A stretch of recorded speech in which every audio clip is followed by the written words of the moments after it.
Good morning বন্ধুরা, কেমন আছো তোমরা সবাই? আশা করি ভালো আছো। তোমাদের আশীর্বাদে আমরাও ভালো আছি। তো আজকে হলো সোমবার আর এখন ঘড়িতে বাজে সকাল ৯টা। তো ৯টা থেকে তোমাদেরকে সাথে নিয়ে এখন থেকে ভিডিওটা স্টার্ট করলাম।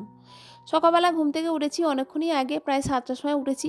কিন্তু উঠে না সংসারে কোনো কাজকর্মই করতে পারিনি, কারণ সকাল থেকে শরীরটা এত পরিমাণে খারাপ লাগছিল না, মানে মাথা যন্ত্রণায় ছেড়ে যাচ্ছে আর কোমর শিরদাঁড়া যেন যন্ত্রণায় ছেড়ে যাচ্ছে। মানে উঠে যে আমি কাজটা করব সেই শক্তিটুকু আমার নেই। তো তারপর মনে পড়লো না, আইসক্রিম খেয়েছিলাম, বিয়েবাড়ি গেছিলাম, তো বিয়েবাড়িতে না অনেক কটাই আইসক্রিম খাওয়া হয়ে গেছিলো। তো তার জন্যই এরকমই হচ্ছে। তো মেয়ে আবার স্যাঁক দিয়ে দিল, তো স্যাঁক দিতে না অনেকটা একটু কমেছে। তো ভাবলাম কাজকর্মগুলো পড়ে আছে, গায়েও ছোট হচ্ছে। তো উঠে আবার একটু রুটিও করে নিলাম। আগের দিন রাত্রেবেলা না রুটি করেছিলাম, তো কিছুটা আটা বেঁচে গেছিলো, তো ভাবলাম আটাটা রয়েছে তো একটু রুটিও করে নিই। আর তরকারিটাকে একটু গরম করে নিলাম, তরকারিও বেঁচে গেছিলো, তো ওই দিয়ে সকালের টিফিনটা খাওয়া হয়ে গেছিলো।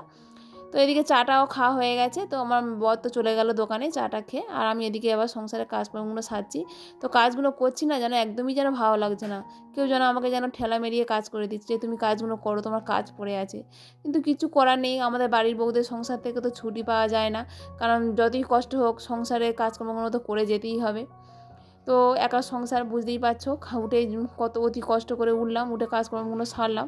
আর এদিকে ছেলের জন্য না একটু ওআরএস করে দিচ্ছি। তো ছেলের না মানে পেটটা সকাল থেকে একটু খারাপ খারাপ লাগছে। তো ছেলে তো সকালবেলা ঘুম থেকে উঠেই তো দিদির সঙ্গে ঘুরতে বেরিয়ে গেছে, তো একটু ঘুরতে না খুব ভালোবাসে। তো ঘুরছে, মেয়ের যেহেতু পরীক্ষা হয়ে গেছে আর কোনো চিন্তা নেই, যে মেয়ে ছেলেকে নিয়ে ঘুরছে আর আমি নিশ্চিন্তে কাজ করছি। তো ছেলেকে আবার ডেকে খাইয়ে দিলাম ওআরএস। তো এদিকে আবার কাচাকুচিও করছিলাম, তো কাচতে কাচতে দোকানে আবার কাস্টমার এসছে। তো ওখানে একটু কাজ সেরে এলাম, তো এসে আবার কিছুটা কাচাকুচি বাকি ছিল, তো সেগুলোকে একটু করে নিলাম। আর উঠোনটাকেও একটু ধুয়ে দিলাম, কারণ জলটাকে আর ফেলে দিলাম না, ওই জলটা দিয়েই উঠোনটাকে ধুয়ে দিলাম। তো তারপরে না অনেকক্ষণই রেস্ট নিয়েছিলাম, কারণ শরীরটা তো ভালো নেই, একবার করে কাজ করি একবার করে শুয়ে পড়ি। তো এই করতে থাকি, তা তারপর অনেকক্ষণ পরে ঘরটাকে মুছে নিচ্ছি। তো আজকে না সকাল থেকে মনটা ভীষণই খারাপ, আজকে আমাদের হরিনাম বসছে। তো প্রত্যেক বছর মা আসে, এবছর আসেনি। তো মার যেহেতু শরীরটা খারাপ না, মা সেই কারণে আসেনি, মার কথা খুবই মনে পড়ছে। ও আজকে না আমাদের আবার বিবাহবার্ষিকী রয়েছে। তো প্রত্যেক বছর বিবাহবার্ষিকী ছোটো করে পালন করা হয়, ওই পায়েস মিষ্টি এইসবই করা হয়। তো এবছর আর করা হয়নি, কারণ মনটা ভীষণই খারাপ আর শরীরটাও তো খারাপ রয়েছে। আর প্রত্যেক বছর বিবাহবার্ষিকীর দিনে না আমার স্বামীর সঙ্গে আমার একটু মনোমালিন্য হয়। তো এবছর একটু শুরু হয়েছিল।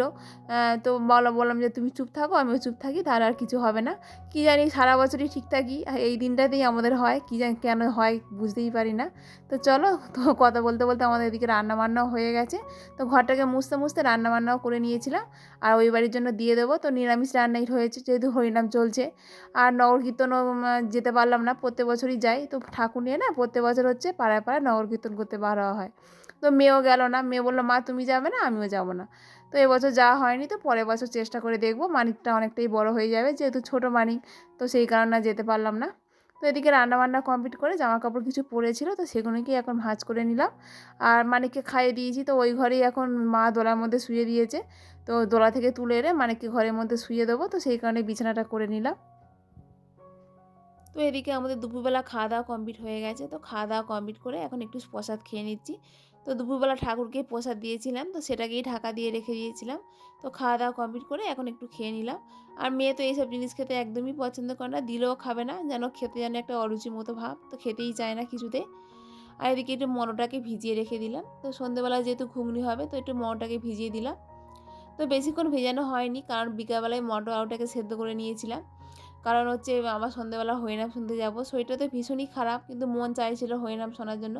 আর আমি না হরিনাম শুনতে একটু বেশি পছন্দ করি। তো যেখানে মানে হরিনাম হয় আমি চলে যাই। কত দূরে দূরে হরিনাম শুনতে চলে যেতাম জানো তোমার দাদাভাইয়ের সঙ্গে, অনেক দূরে দূরেও গেছি।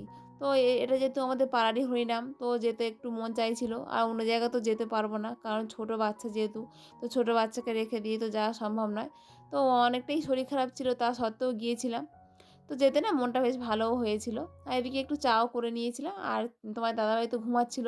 আর চা করে যেই না দিয়েছি না, বলে এত তাড়াতাড়ি চা করলে, আমি বললাম যে একটু আলু মটরটাকে সেদ্ধ করছিলাম, তো সেই কারণে চাটা করে নিয়েছি। আর এখন একটু তরকারিটা করে নিচ্ছি, তো ছেলেকে খাওয়ানো দাওয়ানো কমপ্লিট হয়ে গেছে, তো মার কাছে দিয়ে এসেছি। দিয়ে দেখি এখন তরকারি করে নিচ্ছি, তো নিরামিষই তরকারি করছি।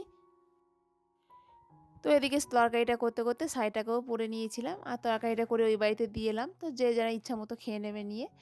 আর এদিকে আমি একটু ঘুগনি মুড়ি খেয়ে নিলাম। তো কারণ হচ্ছে হরিনাম শুনতে যাবো আবার যদি খিদে পেয়ে যায়। আর তোমার দাদাভাইয়ের জন্যও দিয়ে দিলাম। আর এখানে খেতে দিয়েছি না, আর ওদিকে দোকানে কাস্টমার এসছে। তো ওখানে একটু কাজ করছে আর আমি সেই কারণে একা একা বসে খাচ্ছি।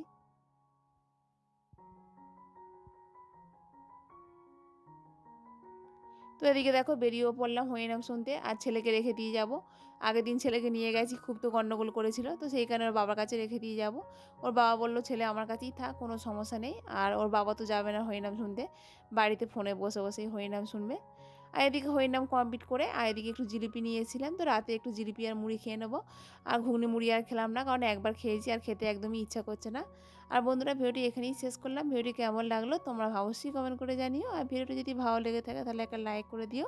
আর চ্যানেলে যদি নতুন বন্ধু হয়ে থাকো তাহলে চ্যানেলটিকে সাবস্ক্রাইব করে ছোট্ট পরিবারের পাশে থেকো। তো এখনকার মতো টাটা।